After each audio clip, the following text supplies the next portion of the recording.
Over my high school career, I've had many opportunities to speak on this stage and behind this podium. Most unforgettably, it was last April. I was dressed in a wig, frameless glasses, navy blue skirt, and 4-inch red heels. I've gotten a lot of recognition for bringing you all here today, but there were so many people who helped make this happen. Through this entire process, I've learned many things. Anything is possible. All you got to do is want it.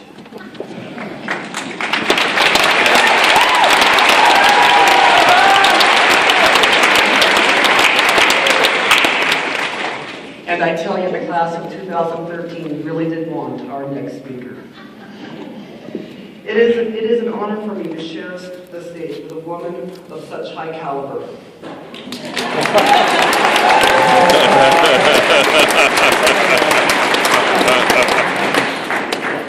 It is a once-in-a-lifetime opportunity to be able to introduce to you our commencement speaker. Ladies and gentlemen, I am proud, elated, and maybe even a little bit faint, but mostly excited to introduce Sarah Palin.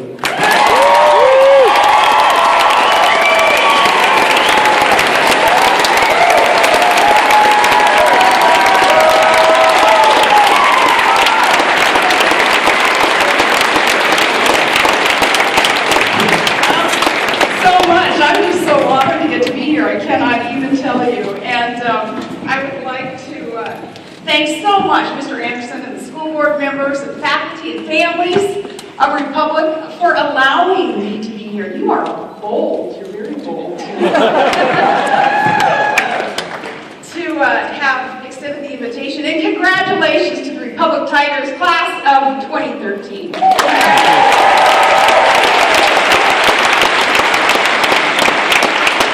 is the coolest town. Todd and I, we pulled up earlier today. We're driving around. First yard, we see there's a snow machine in the yard. We're home.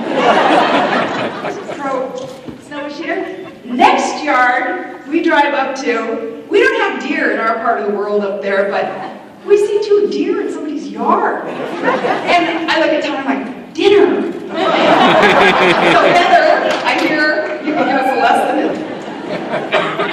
And then we see guys out there fossil hunting. That's pretty cool.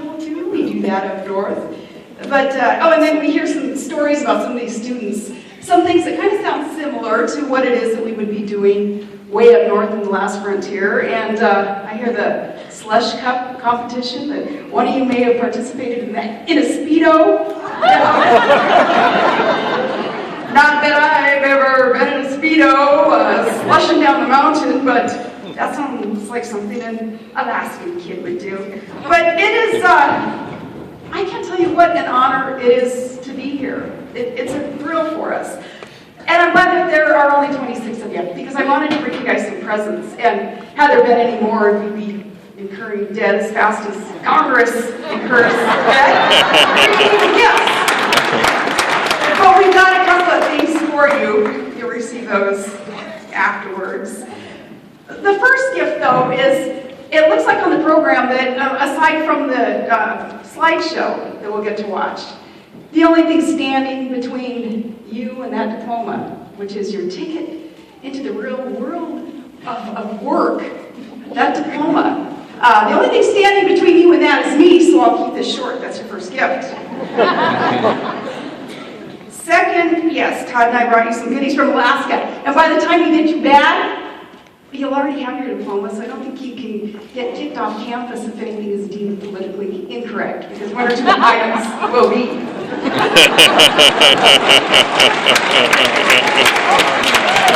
then finally for the students, another gift. They're going to have to work for this one, though. It's under their seat. You're going to have to get up. You're going to have to work for this gift. Look under your seat, and you're going to find something there. You're going to learn a lesson. Get up.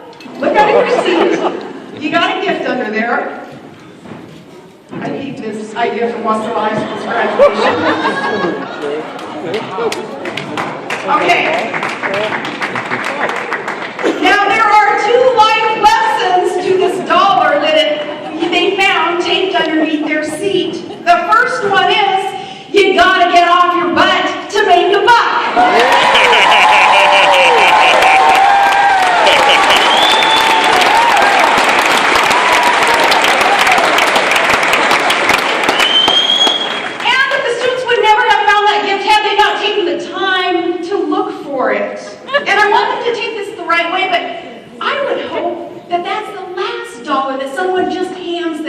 gifts to them. Because anything that is worth getting in life, anything that they really want, it only comes with hard work. So graduates, your destiny, that for which you were uniquely created and you are equipped, you can reach it. Dreams really do come true. But you have to have the courage, the perseverance, and especially the work ethic to find it. Hard work and courage and perseverance, those are the American values that built this most exceptional country. And that's what carved a nation out of the wilderness. And that's how this town was built. And the heart of America is good small towns just like this one. My hometown, it's much like the Republic too. It's beautiful as is this town. It's located also in a valley that's tucked between mountain ranges, maybe far from the avenues of power, but close in heart to what really matters. And my roots, they run deep in this part of the country too, the majestic Northwest. My dad grew up in Sandpoint, Idaho. My mom in the neighboring Tri-Cities. My dad had graduated from Eastern Washington. I was glad to hear a couple students had it. I'm a UI Vandal. We have family throughout this area in bountiful, beautiful towns like Omak. And Todd's dad grew up in this neck of the woods. He and his dad, they used to go deer hunting, as a matter of fact. I don't know if they bagged any on anybody's front porch, but they would deer hunt in the Brewster and Okanagan and Pateros areas.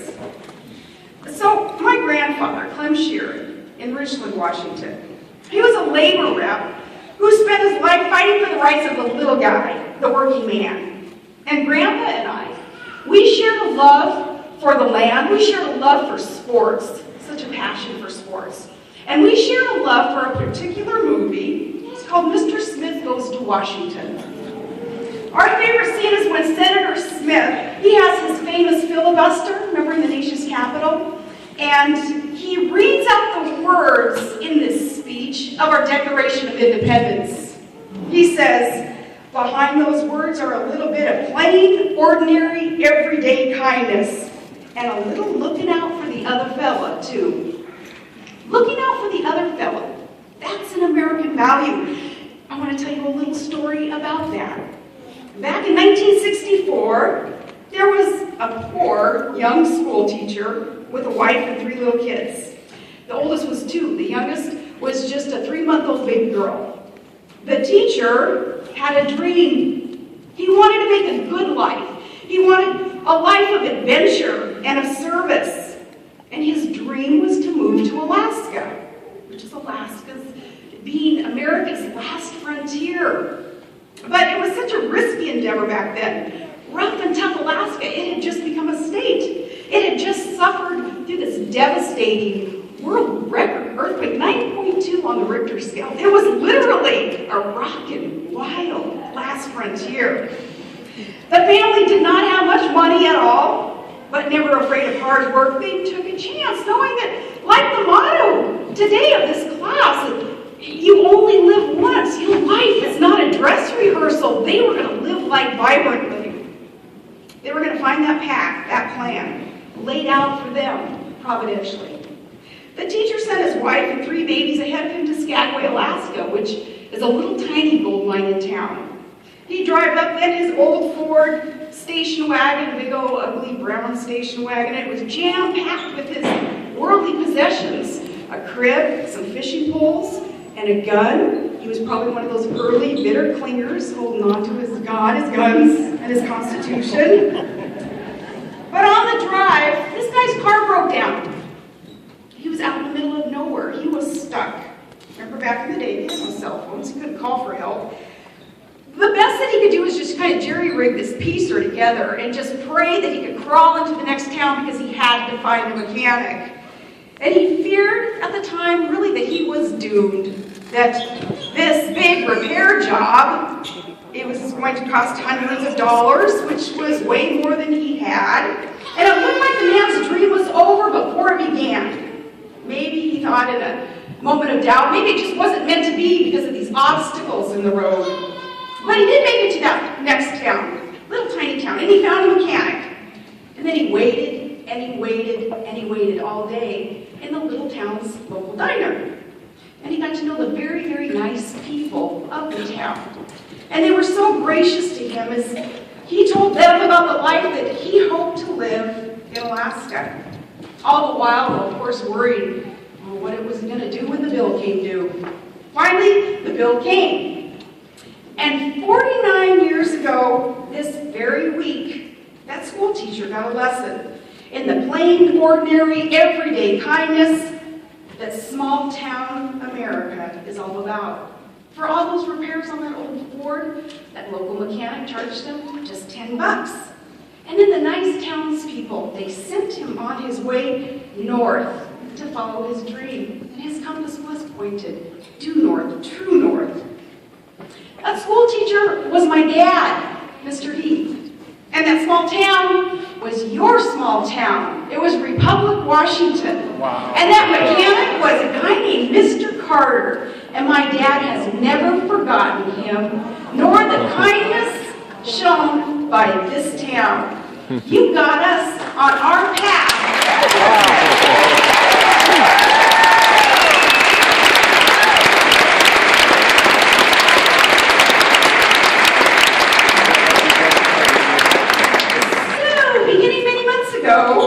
When a few invitations made their way to me, I was traveling around the nation to start hearing from this school. Thank you so much, Tyler, and your tenacity.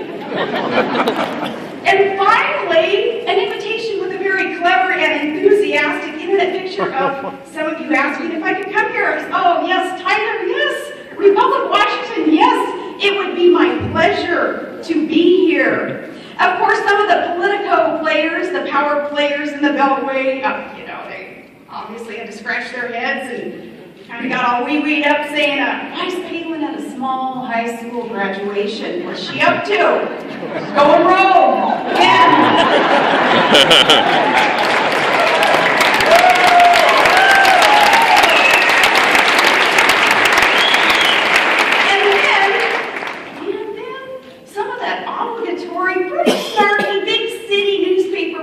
Stories, well, that started kind of cranking up and cranking out some heat that seemed to be written by some petty, troubled reporters who would belittle small-town America and those who wish to honor and respect what it is that you all stand for. That tisking from the messed up media. Well, it was expected because they just don't get it.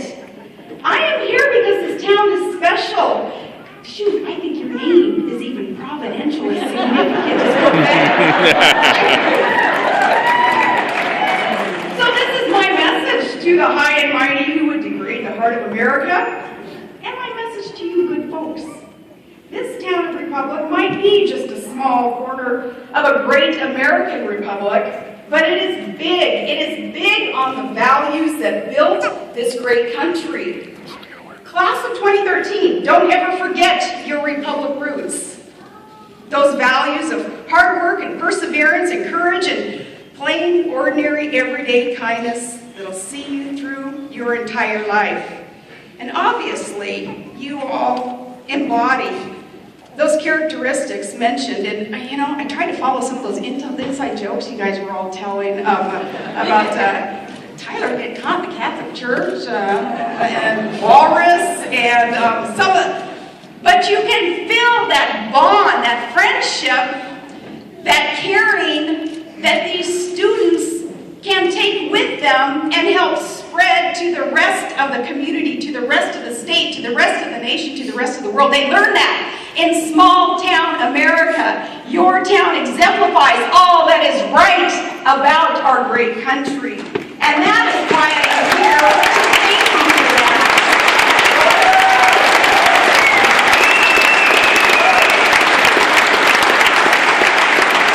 Hard work, perseverance, and courage, yes, they will sustain you as they have sustained our nation, and our future relies on these youth having those values. It's not government, and it's not the media that will sustain. And they're the problem. These kids will be the solution. They will be the solution to what it is that our country faces in the future. In the coming from home, some going to tech school, some going off to college, studying medicine and engineering, and one of you, I hear, plans to see your name in lights on Broadway. And I say, bring a leg, sister. A couple will be joining the military to serve something greater than self, and I think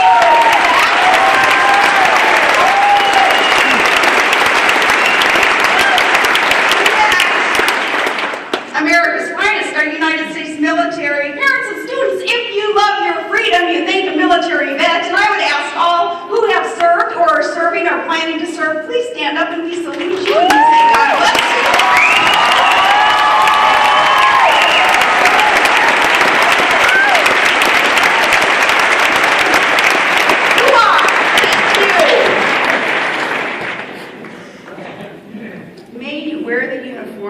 With honor. And always know that a grateful nation values your commitment to defend our freedom and all our constitutional rights. And thank you, Tyler, for that essay on defending the Second Amendment rights, especially. Wherever you go, whatever you do, Tigers, moving far or continuing to grow roots here with family, with local businesses, always be proud where you came from. Always be proud of what your parents and teachers taught you. What they taught you is their gift to you, and what you do with it is your gift to them. Thank you for all you stand for. And personally, again, thank you for all that you've done for my family. You helped a poor school teacher and a coach make his way to an exciting and unbelievable life in Alaska, where his 3-month-old baby girl grew up to be governor, and then was invited back to a place where it began. And now you know the rest of the story. Students, so there is a perfect path, there is a plan, and it's been orchestrated, ordained by your Creator for you. Bumps in the road, yes, but hard work, and with that tenacity, with that perseverance, with that courage, with that work ethic, you can travel it. And with kindness, always looking out for the other fella too. It's been ordained for you. I so look forward to seeing what you Republic graduates do for our great American Republic. Say, God bless you, and God bless the United States of America.